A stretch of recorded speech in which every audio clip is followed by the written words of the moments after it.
I mean, that's another show. But the ministers and nobody is warning their congregation of how they should protect their flock from what's the ravenous wool that's coming that's hidden is inflation. Well, see, that's unfortunate, you know, and in ministry myself for 30 years, you know, it's unfortunate, and I have to come out and say this, you know, it's not that I'm against pastors, I'm not against ministry. I think, again, you know, the scripture talks about it, you talked about it, you know, my people perish for a lack of knowledge. Right. And I think in essence... He was talking about Israel particularly. He wasn't talking about the Gentiles. Exactly. But in essence here, we have to realize, Lee, that I think it comes down to your assignments. There are just some people that have not been given this assignment. And so therefore they're not aware of it and they can't articulate it, because when you don't have a knowledge of something, you really can't speak on it. But I think everybody who's been placed in the earth realm at a time, we have been given God-given, what I call God-given assignments, and that's something you've been given. And so you're able to talk about these things. Well, on the other side of the coin, most pastors today, they are not astute enough or aware enough of what's going on. And so therefore, they're telling their people as best as they can that they need to trust God. But I'm saying we need to trust God, but we also need to utilize what God has given us, and that is the gold, the silver, and the copper. And I think that's where you and I come in terms of trying to enlighten people, because many pastors simply do not know this.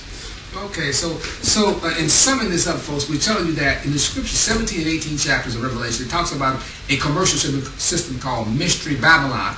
And that system, it says, come out, 18 and 3 said, come out of her, my people.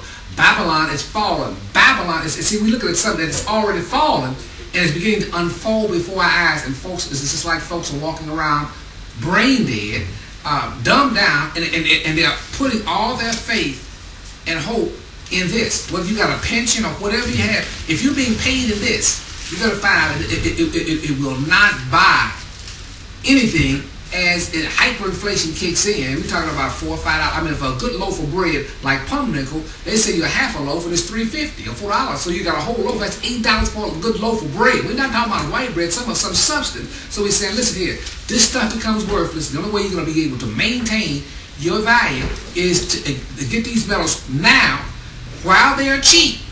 Else, once they get outside your means, I mean, you're left suffering poverty because of your lack of knowledge. That's correct.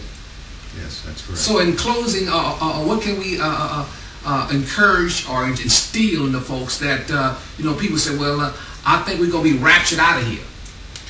You know, again, as I said before, I think everybody, that's the easy way out.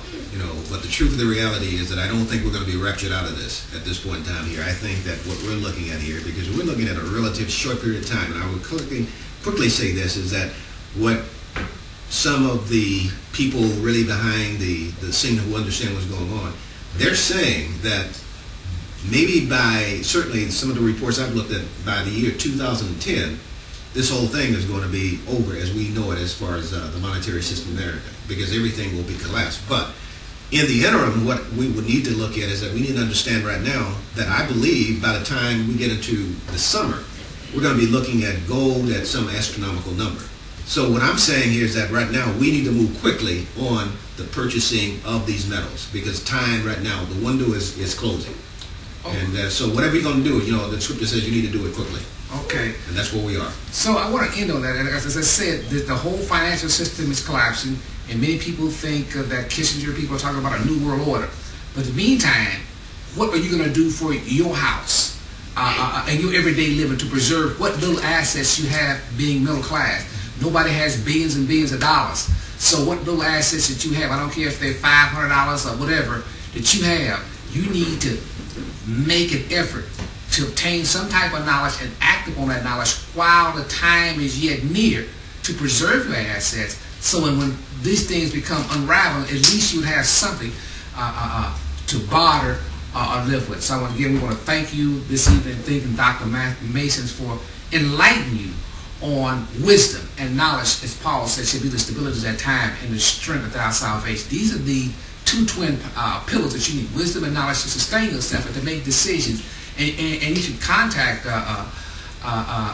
Dr. Mason. He has an email address and a telephone number, and you can get in contact with him. So again, thank you, and may the Father bless you through his blood of his Son with wisdom and knowledge and peace.